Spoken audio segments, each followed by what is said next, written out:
Hello friends, welcome to Defence matrix.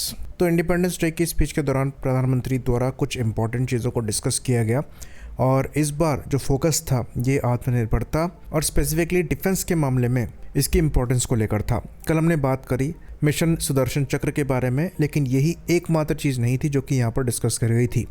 प्रधानमंत्री द्वारा जोर देकर पहली बार लाल किले से जेट इंजन की बात करी गई और उन्होंने इंडिया के टैलेंटेड यूथ से रिक्वेस्ट करी कि वो अपनी काबिलियत का इस्तेमाल करें और देश में आकर इस क्रूशल टेक्नोलॉजी पर काम करें ताकि हमारे पास खुद का एक जेट इंजन हो, क्योंकि फिलहाल ये एक ऐसी क्रूशल टेक्नोलॉजी है जो कि हमारे पास नहीं है और इसके बिना हम सही मायने में आत्मनिर्भर नहीं बन पाएंगे। ना ही हमारे फाइटर एयरक्राफ्ट फ्लाई कर पाएंगे इनके बिना, ना ही हमारे फ्यूचर में जो वॉरशिप्स हैं वो इनके बिना चल पाएंगे। इवन प्रधानमंत्री के बोलने से पहले से ही हम डिस्कस करते आ रहे हैं कि एक जेट इंजन की कितनी इंपॉर्टेंस है।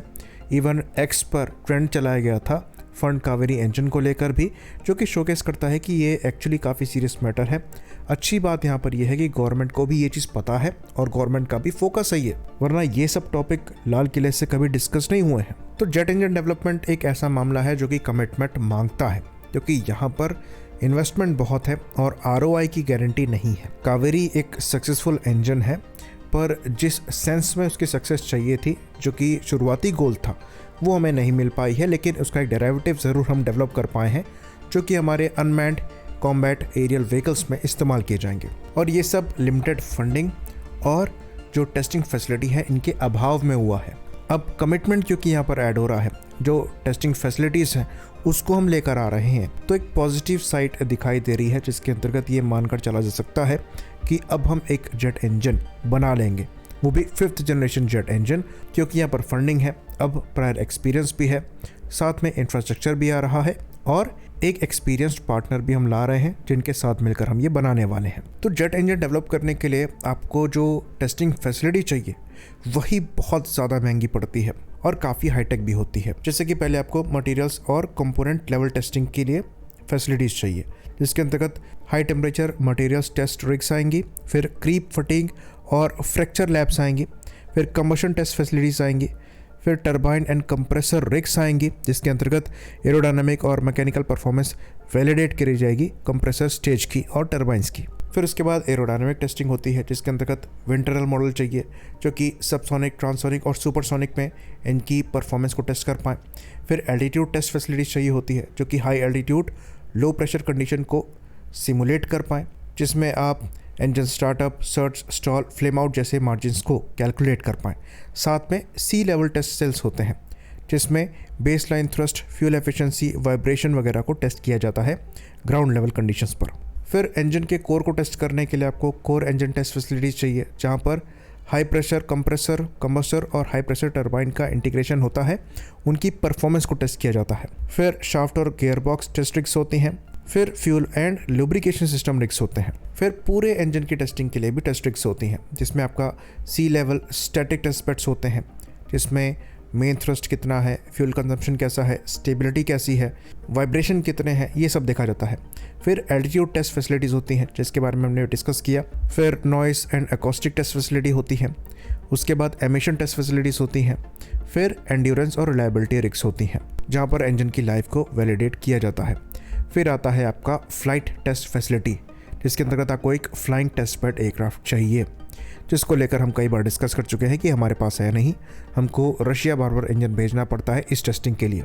फिर दूसरी टेस्ट फैसिलिटीज़ होती हैं इंजन की परफॉर्मेंस को डिफरेंट कंडीशंस में टेस्ट करने के लिए, जैसे कि बर्ड इंजेक्शन टेस्ट रिग्स हो गई, रेन और हेल इंजेक्शन टेस्ट रिग्स हो गई, ice crystal icing wind tunnel test हो गए।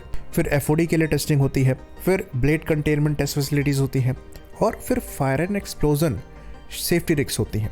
तो हर तरीके की टेस्टिंग आपको अपने जेट इंजन के साथ करनी है, उनको डेवलप करके।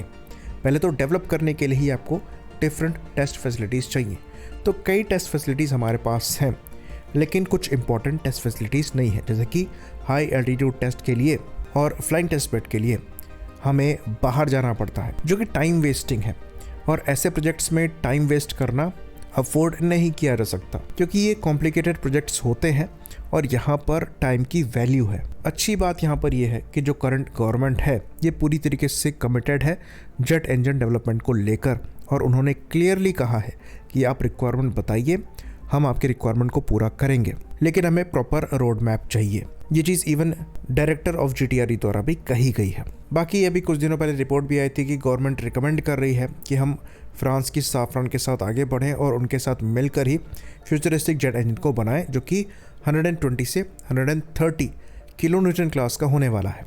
तो ये काफ़ी अच्छी कॉल है। ये हमने एक्सप्लेन किया था कि क्यों यहाँ पर फ्रांस एक ज़्यादा बेटर ऑप्शन है, और ये हम पहले कई बार कर चुके हैं, जहाँ पर हमने बताया था कि अमेरिकन इन्फ्लुएंस से बाहर रहते हुए हमें अपने पार्टनर को चूज़ करना पड़ेगा। फ्रांस की जो फॉरेन पॉलिसी है ये इंडिपेंडेंट है, ये अपने इंटरेस्ट के हिसाब से डिसीजन लेते हैं, तो इसलिए इनके साथ आप एक ज़्यादा स्टेबल रिलेशन फॉर्म कर सकते हैं, जो कि ऐसे इंपॉर्टेंट प्रोजेक्ट्स के लिए काफ़ी ज़्यादा ज़रूरी है। अगर आप अमेरिका जैसी कंट्री के साथ ऐसे प्रोजेक्ट्स में काम करेंगे तो वहाँ पर आपको परेशानी होगी, क्योंकि वो लेवरेज को इस्तेमाल करते हैं। ये हमने हाल ही में देखा है। इसलिए UK से भी थोड़ा दूर रहना सही रहेगा, क्योंकि वो भी अमेरिकन इन्फ्लुएंस में सपोर्ट को पीछे खींच सकते हैं, जो चीज़ फ्रांस के साथ नहीं है, रशिया के साथ नहीं है। इवन हमने ये भी सजेस्ट किया था कि हमें पैरेलल में डिफरेंट प्रोग्राम्स चलाने चाहिए, डिफरेंट पार्टनर के साथ काम भी करना चाहिए, जो कि चीज़ों को कॉस्टली बना देगा, पर उस केस में हमारी प्रोग्रेस को सैबोटाज भी कोई नहीं कर पाएगा। इसलिए उस अप्रोच की तरफ भी देखा जा सकता है। खैर, वो एक हाइपोथेटिकल सिनेरियो है। अब हम बात करते हैं एक्चुअल पॉसिबिलिटी की। तो फ्रांस यहाँ पर पॉसिबल पार्टनर हो सकता है इस जेट इंजन को डेवलप करने के लिए, लेकिन बहुत ज़रूरी है कि जो प्रोग्रेस हो रही है उस पर तेज़ी आए और इस पर हम काम जल्द से जल्द शुरू कर दें, क्योंकि आमका के लिए आप 2035 की टाइमलाइन लेकर चल रहे हैं और इस प्रोजेक्ट में आपको कम से कम 10 साल लगेगा, और ये कम से कम हम कह रहे हैं। तो इसमें आप जितनी डिले करते चले जाएंगे उतना परेशानी AMCA के प्रोग्राम के लिए हो जाएगी। तो बहुत ज़रूरी है कि अब चीज़ों को फास्ट ट्रैक किया जाए, क्योंकि काफ़ी समय हम बर्बाद कर चुके हैं पार्टनर को चूज़ करने में। डेफिनेटली नेगोशिएशन प्रोसेस लंबा खिंचता है, पर हमारे पास इतना समय नहीं है। बाकी एक और परेशानी जो यहाँ पर हो सकता है आ जाए, ये अमेरिका द्वारा क्रिएट करी जा सकती है, क्योंकि पूरे प्रोग्राम में हमारा गोल ये था कि अमेरिका के साथ जो हम F414 की डील कर रहे हैं उसके अंतर्गत मैन्युफैक्चरिंग कैपेबिलिटी और इम्पोर्टेंट इंफ्रास्ट्रक्चर हमारे पास आएगा, जो कि हमारी ओवरऑल जेट इंजन से रिलेटेड इकोसिस्टम का पार्ट बनेगा। तो काफ़ी हद तक चीज़ें हमें F414 प्रोग्राम से भी मिलने वाली थी। तो अगर ये प्रोग्राम कंक्लूड हो जाता है, जिसके अगेंस्ट में अभी तक कोई इंडिकेशन नहीं मिले हैं, तो अच्छी बात है। इसमें समय ज़्यादा लिया जा रहा है, मानकर चला जा रहा था कि इस फाइनेंशियल ईयर के एंड से पहले ये साइन कर लिया जाएगा। तो ये देखना होगा कि यहाँ पर कोई प्रोग्रेस होती है या नहीं, क्योंकि अगर यहाँ पर प्रोग्रेस नहीं होती है तो हमें फ्रांस के पास आगे बढ़ना पड़ेगा। हमारे ओपिनियन की बात करें, हम चाहते हैं कि यहाँ पर कोई प्रोग्रेस ना हो, क्योंकि अमेरिका फ्यूचर में इसको एज ए लेवरेज यूज़ कर सकता है। तेजस मार्क 2 का प्रोग्राम वैसे ही डिले हुआ जा रहा है। 1-2 साल और सही हम ऑल्टरनेटिव जेट इंजन देख सकते हैं। ऑप्शंस अवेलेबल हैं, पर शर्त यहाँ पर यह है कि हमें प्रोएक्टिवली काम करना पड़ेगा। हमारे पास कमिटमेंट है, पर अगर टाइमली एग्जीक्यूशन नहीं होता तो कमिटमेंट का कोई मतलब नहीं है। होपफुली हम ये चीज़ टाइमली एग्जीक्यूट कर पाएँ। आई होप इन्फॉर्मेशन यहाँ पर क्लियर रही हो। इसी बात पर इस वीडियो को हम ख़त्म करेंगे। लाइक करिए, सब्सक्राइब करिए। जय हिंद।